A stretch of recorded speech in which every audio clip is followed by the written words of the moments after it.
bonsoir, j'espère que vous allez bien.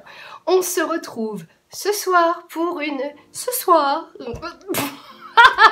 on se retrouve pour un nouveau thème. Donc comme d'habitude, je regarde un peu en bas ou là, c'est parce que je regarde ou mon écran ou mon calepin, voilà, tout simplement, hein, il n'y a rien d'autre, rien de plus, rien de moins. Donc aujourd'hui, on va parler, eh bien, des prix, mais surtout, pourquoi je ne baisse jamais mes prix. Très souvent, dans les accompagnements que je fais, donc si tu le sais pas, j'accompagne des collègues photographes dans la gestion de leur entreprise pour qu'ils, elles, vivent mieux eh bien, leur quotidien d'entrepreneur, tout simplement. Et c'est des choses qui arrivent très souvent, du style, j'ai eu une demande, et puis en fait les gens me disent derrière que je suis trop chère, donc je vais baisser mes prix. Bah non!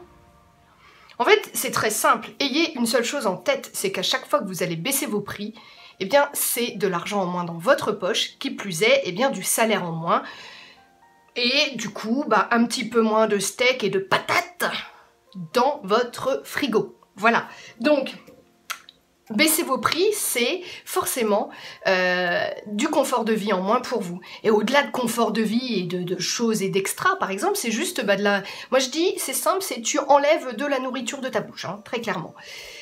Donc, parce que très souvent, quand on baisse, enfin, ou quand on accepte de baisser nos prix, c'est peut-être, j'allais dire, c'est peut-être souvent ceux qui démarrent qui acceptent de le faire. Non, je sais pas. Enfin, en tout cas, moi, dans les accompagnés, il s'avère que c'est plutôt celles qui démarrent qui l'ont déjà fait.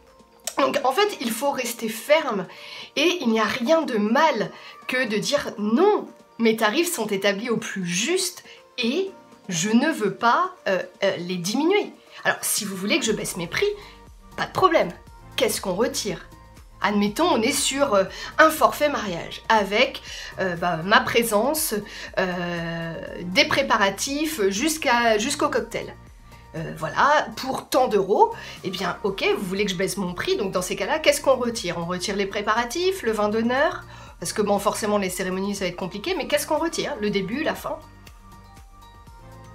Voyez? Si effectivement vous voulez... signer absolument avec ces personnes pour X ou Y raison, parce que vous avez envie aussi de leur faire plaisir, parce que ce sont peut-être des clients que vous avez déjà vus plusieurs fois.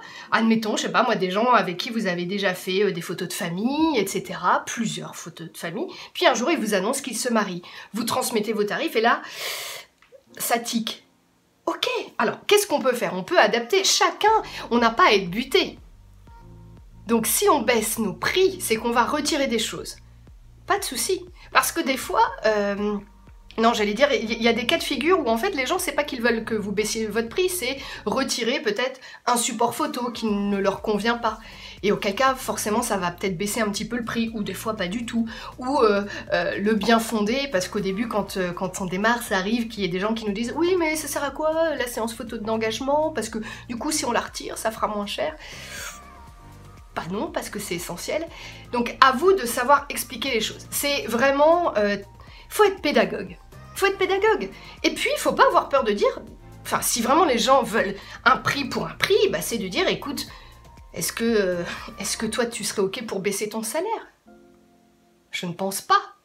Donc si tu es payé moins, c'est que tu as travaillé moins. Et ben moi, c'est pareil. Si tu veux me payer moins, c'est que je vais moins travailler pour ton mariage, pour ta séance photo, etc. Et ça passe toujours très bien. Quand on fait preuve de pédagogie, ça passe bien. Mais soyez ferme, c'est hyper important de pas se battre, parce qu'il n'y a pas à se battre, mais d'être convaincu de ses prix. Alors effectivement, forcément, si vous vous vendez...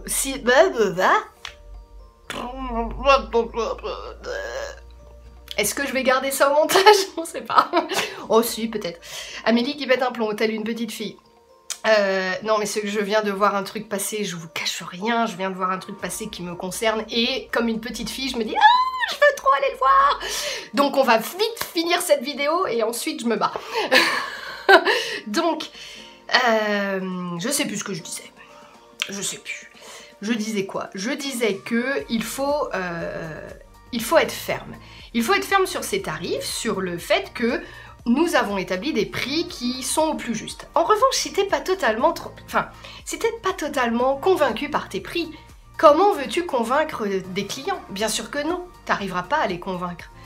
Parce que même toi, tu sauras que tu te vends pas au bon prix, tu te vends trop cher, par exemple.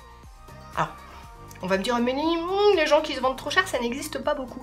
Et ben moi, je le vois qui se vendent trop cher pour le... Alors, pas pour la qualité d'image, mais pour l'expérience qu'ils font vivre à leurs clients. Et je peux vous dire qu'ils se vendent bien trop cher pour toute la crasse qu'ils font. Voilà, c'est-à-dire que, à mon sens, une expérience photo, moi c'est comme ça que je choisis de parler des séances photo, mais c'est pas parce que c'est joli, c'est juste que ça fait très longtemps que je parle d'expérience photo parce que les gens ne vivent pas une séance photo chez moi. On vit une expérience. Et attention au choix des mots, parce que je vois ce mot expérience fleurir partout. Sauf que vous faites pas vivre... Enfin, les personnes qui utilisent ce mot, souvent ne font pas vivre d'expérience. Il y a un avant qui est très important. Et ça, il y a tout un travail à faire avant un mariage, avant une séance photo, etc. Donc ça, c'est un accompagnement. Il y a le jour J, et puis il y a le après. Mais le après, genre on rend les photos, mais le après pendant des années. Et tout ça, ben c'est ça que l'on fait vivre à nos clients, une expérience. Donc, on n'a pas peur d'affirmer et d'afficher nos prix. Moi, je sais que mes tarifs sont... alors, le mot très élevé, ça veut pas dire grand-chose, mais je sais que par rapport à la moyenne, en tout cas même en Bretagne et même en France en règle générale, je sais que mes tarifs sont beaucoup plus élevés que la moyenne. Mais je sais les défendre. Et je sais ce pourquoi j'ai ces tarifs-là. Donc, à partir du moment où tu es convaincu que ton travail est en adéquation, parce que effectivement, si tu fais de la crasse et que tu la vends à une... Enfin, si tu fais de la crasse, mais que tu es super gentil, blablabla, bon, à un moment, ça va pas. Donc, il faut être en adéquation, il faut rendre un travail de qualité et puis faire vivre une expérience de A à Z exceptionnelle à ses clients. Mais à partir du moment où tu es convaincu de tout ça, il n'y aura plus jamais qui que ce soit qui va te dire « mais sinon, qu'est-ce qu'on peut... tu fais quoi pour nous, quoi? Genre, tu nous fais un prix, un truc? Bah non, non, carrément pas, quoi. Ça, c'est quelque chose que moi, je me suis toujours refusée, parce qu'en fait, si je dis, ok, je vais te faire un prix, bah, ça veut dire qu'à un moment donné, j'ai arnaqué d'autres personnes. Ah bah là, le mot est posé, je suis désolée. Si je suis capable de dire, ok, pour toi, ce sera moins cher, parce que tu me l'as demandé. Donc, tous les autres couillons qui ne t'ont pas demandé, eux, ils payent plein pot. Et il n'y a que celui qui a un petit peu de bagou, qui n'a pas peur de faire des... qui n'a pas peur de négocier, qui lui va avoir des prix moins chers. Bah non. Moi, c'est tout le monde au même pied d'égalité. Alors après, tu as le droit, effectivement, de dire « Ok, tu veux qu'on baisse le prix, on va retirer un truc. » Ou alors, bah écoute, on se connaît depuis des années, eh bien sache que comme tu fais partie de mes clients VIP ou ce que tu veux, eh ben j'ai un programme qui te permet d'avoir ça, ça, ça et ça. Et des remises, des trucs et des machins. Enfin, à vous d'être malin, mais on peut aussi, on va pas forcément alors tomber dans le truc en disant « Ok, je vais baisser mes prix, au lieu de 100 €, je te fais la séance à 50, comme ça, t'es dans tes prix. » Non, je vais peut-être me dire, si c'est des gens que je connais depuis longtemps, et ben non, ce sera 100. Par contre, ce que je te propose, c'est que la galerie photo complète, eh bien plutôt qu'elle soit à 100 €, eh ben, tu l'auras à 50. Voilà. Alors, aparté, ce sont des tarifs comme ça, hein, lambda. J'aurais pu dire 1000, j'ai dit 100. J'aurais pu dire 10 000, enfin, tu vois, c'est bon, voilà. Donc, à vous d'être malin et de ne pas aller dans le truc tête baissée en disant « Ok, je vais baisser mon tarif. » Non, non, non, pas du tout. Réfléchis à ce que tu peux faire. Si ce sont des clients que tu aimes d'amour parce que tu les connais depuis très longtemps, eh bien eux, tu as envie de leur faire plaisir et leur offrir un cadeau, quelque chose. Et ben voilà, tu dis « Non, je baisse pas mon prix, mais par contre, à côté de ça, je vais vous offrir ça, ça et ça. » Et ça a une valeur de temps. Ok, d'accord. Parce que ça peut se comprendre aussi que les gens qui sont clients de longue date, ils aient envie de... Pas du petit truc en plus, mais ça c'est dans la logique. À partir du moment où tu as bien établi les choses, que tu as un programme de fidélité, que tu as donc bien établi tes tarifs, etc.